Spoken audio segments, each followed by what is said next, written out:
வணக்கம். இன்றைக்கி என்ன செய்ய போகிறோம் அப்படின்னா செட்டிநாட்டு கவுனி அரிசி ஸ்வீட் தாங்க செய்ய போகிறோம். வாங்க எப்படி செய்யலாம்னு பார்க்கலாம். அப்புறம் வீடியோக்குள்ளே போகிறதுக்கு முன்னாடி நம்ம சேனலை சப்ஸ்கிரைப் பண்ணல அப்படின்னா சப்ஸ்கிரைப் பண்ணிவிடுங்க.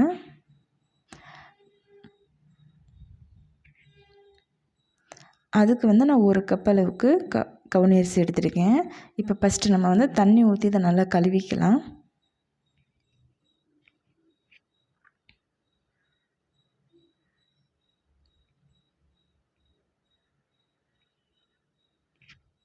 நல்லா கழுவியாச்சு. இப்போ இதில் தண்ணி ஊற வச்சு ஒரு 10 மணி நேரம் நல்லா ஊறணும்.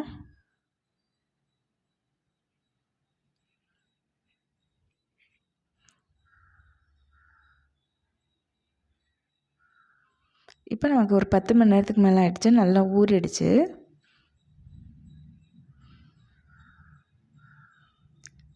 இப்போ அதோட தண்ணியை எடுத்துடலாம். நம்ம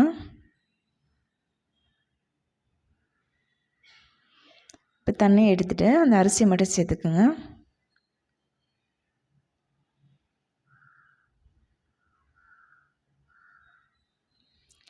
இப்போ இதில் நான் ஒரு 4 கப் அளவுக்கு தண்ணி எடுத்துக்க போகிறேன்.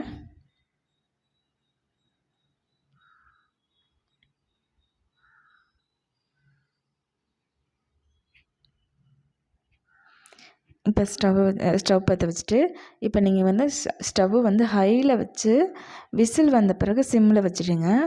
சிம்மில் வச்சு ஒரு 6 விசில் வரணும். அப்போ தான் நமக்கு வேகிறதுக்கு ரொம்ப லேட் ஆகும். இது ஃபஸ்ட்டு நீங்கள் வேகலை அப்படின்னா மறுபடியும் மூடி மறுபடியும் வேக வச்சு எடுத்துக்கோங்க. இப்போ லேசாக தண்ணி இருக்கட்டும், பரவாயில்ல. அது இப்போ இதுக்கு நான் ஒரு 3/4 கப் அளவுக்கு சர்க்கரை சேர்க்குறேன். இதில்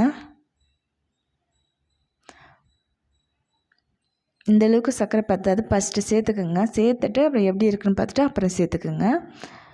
இப்போ நான் சேர்த்துருக்கிறது 3/4 கப்பு பத்தலை, இன்னும் 1/4 கப்பு சேர்க்குறேன். அப்போ நமக்கு 1 கப்பு அரிசிக்கு 1 கப்பு சர்க்கரை சேர்த்துக்கணும். இதை நல்லா ஸ்டவ்வை ஹையில் வச்சு நல்லா இது பண்ணுங்க. அந்த தண்ணி வற்றுனதொட்டிக்கு அந்த சர்க்கரையும் சேர்த்து நல்லா அது வந்துட்டு இதில் 2 ஸ்பூன் நெய் சேர்த்துக்கலாம்.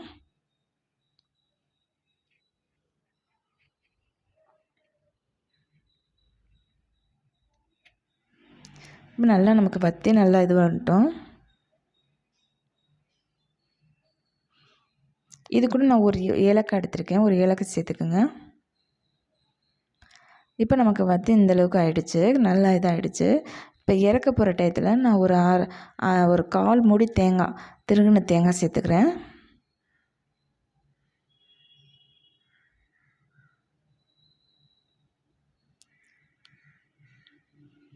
ஸ்டவ் ஆஃப் பண்ணிவிடுங்க. அவ்வளோதாங்க. சூப்பரான ஒரு கவுனி அரிசி ஸ்வீட் ரெடி பண்ணியாச்சு. இதே மெத்தடில் செஞ்சு பாருங்கள், ரொம்ப நல்லாயிருக்கும். அப்புறம் இந்த வீடியோ பிடிச்சிருந்தா மறக்காமல் என்னோடய சேனலை சப்ஸ்கிரைப் பண்ணுங்கள். உங்கள் ஃப்ரெண்ட்ஸுக்கும் ஷேர் பண்ணுங்கள்.